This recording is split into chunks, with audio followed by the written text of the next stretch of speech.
moom mooy limogeage Ousseynou Ly ñu teggi ko ki ka fa wuutu di Abdoulaye Tine alors li xew noonu Serigne Saliou débat posé wu ci ndax recomposition interne moom mooy bëgg a am ci ñuy marginaliser ay cadres yi nga xamante ni ñoom ñoo bokk parti Pastef jëf ji Diomaye jëf lan la ci nam lan moo xew comment comprendre tey ñu teggi Ousseynou Ly indi ki nga xamante ni moom mooy Abdoulaye Tine.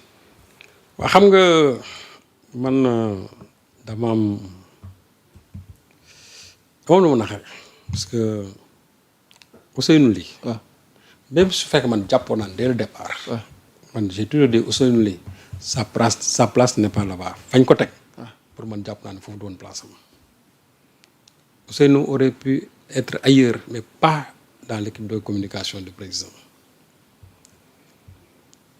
Je me rappelle dernier samedi bi nga xamante ne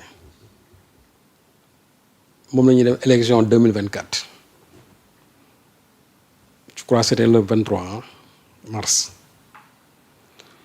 Ousseynou Ly bi muy ñëw ci siège bi avant que Diomaye dem dëkkam ñoom ñaar ñoo ànd dugg si fa lañ ma fekk ba tax Diomaye am na lu ma laaj ma ne ko loo gis na ma ne ko lii laa gis Ousseynou avec lui image boobu dafa ma marqué parce que ma gis Ousseynou ni mu doon toppee Diomaye sam na lu mu gëm daal ak li nga xam ne yëpp parcours bi doon def ak Diomaye ko tey mën naa wax ne peut-être am nga sañ-sañ nga dàq ko mais defin bi ak moment bi dafa am lu bëri loo xamante nii mooy wane rafetul ak ki nga xamante ne moo ko remplacé. dinañ ñëw ci moom. moom laa la moo tax ma ne tey su fekkante ne. dañ ko dàq jël beneen patriote. aw ma ci problème mais nga dàq ko jënde ko koo xamante nii. yow wóor na la ne kii avant muy ñëw ci Diomaye président def na ay calculam ba xam ne fii moo baax muy door a ñëw parce que ki ñëw le 13. kooka lan moo ko téye ba mu toog ba le 13 mars. élection yi war a nekk le 24 mu toog ba le 13 mars muy door a ñëw. kooku il a pris du temps pour calculer xool fii kan moo fi ëpp doole pour mën a ànd ak gars yi am chance mu door a ñëw c'est-à-dire yow kooku moom nga jël remplacer ko par ki nga xamante ne il est au début du projet ba léegi mi ngi ci. ànd ak yow fu nekk nag pendant la campagne jàppale lu ne dégg lu ne nag parce que am na débat bu fi jógewoon ay temps yoo xamante ne nii Ousseynou jëloon na ci ay position yu metti sax. sëñ Saliou Ousseynou lan la war a mën a def ba ñu dàq ko. parce que foofu xel yaa ngi njort. non xam nga boo xoolee. boo xoolee lan moo xew. Ousseynou était en état de disgrâce depuis longtemps. Ousseynou ki ngeen ko dégg gis nga ko Ousseynou man régulièrement il m'envoyait ay les messages président bi les activités du président il faisait office de tout ça. parce que aussi la partie numérique moo ko doon gérer. waaw mais dem na benn instant boo xam ne ni loolu gisatuñ ko. même sur les écrans mënatoo gis Ousseynou dans les voyages du président mënatoo gis c'est-à-dire que de facto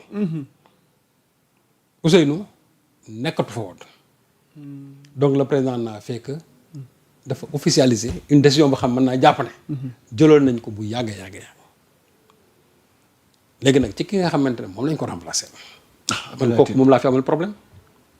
sëñ Saliou fi mu ne nii sa problème boobu est-ce que doo bàyyi mu set. waaw moom non du ma ko bàyyi mu set. ministre conseiller la de. et j'en profite décret. waaw moom laa wax d'accord man je suis durant le directeur de publication. mais j'en profite. waaw pour dire au chef du parquet Ibrahima Ndoye. waaw pour dire au procureur général encore. oui wax leen ne. waaw. j'ai déposé une plainte depuis le 20 contre Tine. foo ci toll. ba léegi maa ngi leen di déglu waxagu leen ma dara. Tine ba mu déposé plainte am. yàggut ñu woo ma te dem naa Sénégal kenn yëgu ma parce que man am habitude su may dem. dëgg la nit ñi dama yëg. dëgg la dem naa déglu nañ ma dellusiwaat naa. et j'en profite aussi pour dire ñi naan César Gueye chaque fois moom li ñu koy porter plainte xool plainte yëpp laa dem amul benn plainte bu ma demut. sans bruit. toutes les plaintes yëpp Farba Ngom Babacar ci Dior Diagne yooyu yëpp dem naa. sans bruit. kenn xamu ko. waaw il faut que ça soit clair. donc Tine j'ai déposé une plainte contre lui. waaw damaa bëgg sama plainte bi. ngeen instruire ko. depuis le 20 ba léegi. ba léegi waxuñu ci dara. te je l'ai déposé au parquet parquet laa ko déposé wu ma ko ay sûreté urbaine. parquet laa ko yóbbu. dama bëgg ñu wax ma ci lu leer parce que dafa ma porté plainte ñu déglu moom donc man porté naa ko plainte nañ ko déglu. ok il n'est plus avocat kooku dama bëgg mu leer aussi te loolu dinaa jël soit. barreau de Paris non il n'est plus avocat. Maître Tine n'est plus avocat barreau de Paris. boobu ba léegi yaa ngi koy wax. il n'est plus avocat li may wax kay leer na. et d'ailleurs je dis au président Diomaye bu ñu defoon enquête de moralité ci Maître Tine mi kenn du ko fa teg. lu xew. les prochains jours dinaa ci del si. ok man question la wax rek gëm ma. ok mais dama ne. enquête de moralité buñ ko ci defoon. Tine bu dee ci critères yii lañ naan léegi lii lañ war a jëlee nit surtout ku sës ci président de la république mais kon du kenn du ko jël. waa présidence. ils n'ont qu'à aller au barreau de Paris. laaj gëstu Abdoulaye Tine nañ laaj Abdoulaye Tine. pourquoi son cabinet ñu fermé ko. ok lan moo tax son collègue Zerbib Stéphane Zerbib. ñu raje ko. ok moom ndax am na problème ak ay clients est-ce que am na ay clients yoo xam ne aujourd'hui ndax toppuñu ko voilà autant de questions yoo xam ne ñoom suñu demee teg naa leen ci piste. moo tax ma ne suñu amoon enquête de moralité kon Tine kenn du ko yóbbu foofu. mais malheureusement on est aujourd'hui dans la république du système. xam nga système bi nag moom. ku la neex mën nga jël. on ne tient même pas compte rigueur de tout cela. c'est comme du temps de Macky Sall ku la neex mën nga ko jël. te nag man dafa am problème ak man ça je veux que ça soit clair nekk ministre warul tere tey ñu ne il est ministre kenn du ko déglu déedéet. ministre conseil. waaw moo la moo tax. porte-parole de la présidence dama ko dégg keroog mu ne. waaw justice bi. waaw dañuy def seen liggéey. ok kon nag moom ci boppam. na wax justice bi nañ def seen liggéey. ok sur le cas qui m'oppose à Tine qui est aujourd'hui son conseiller et je dis Tine. et je profite encore pour dire au président de la République que Abdoulaye Tine n'est pas avocat n'est plus avocat. ok loolu aussi il faut que ça soit clair parce que gis naa keroog ay journaux yu bind naan woy maître Tine xaw ma la naan Abdoulaye Tine avocat non il n'est plus avocat exerçant. ok te lii ma la wax nii. soo duggee dans le site du barreau de Paris dinañ la ko bindal. non moom kay dinañ ci dikk comme ni nga ko waxee incha allah dans nos prochaines non, éditions non, suñu jotaay di ñëw Absolument. mais pour terminer waaw. le choix porté sur Maître Tine pourquoi la personne de Maître Tine ci station boobu au niveau de la présidence porte-parole bi revenir ko waaye ñu ne déet il est ministre conseil de Diomaye. benn un coup dur porté contre le PASTEF. ah bon oui parce que tu prends le coordinateur de Diomaye. des cadres de coalition Diomaye. nga teg ko mu nekk sa porte-parole. waaw où sont les cadres du MONCAP te yow yaa ngi ne MONCAP yow yaa ngi ne yow yaa sanc MONCAP. yow nga bàyyi MONCAP bàyyi sa parti dem jël moo xam ne amul compétence yooyu de. mais yow choix gañ bu fekkee ne tey dañuy wax projet bi.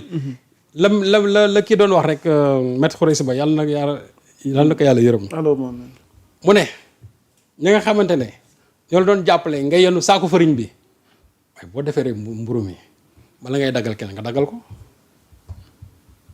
loolu métaphore la. waxuñu ne ay noos la. mais c'est pour dire tout simplement que et c'est là où revient la notion de l'état Pastef parce que bu ko Sonko théoriser rek il s'en démarque parti état parti moom il s'en démarque. Diomaye et la preuve moo tax ma ne aussi Diomaye annoncé na boppam dès le départ. la présidence de la République ba mu ñëwee.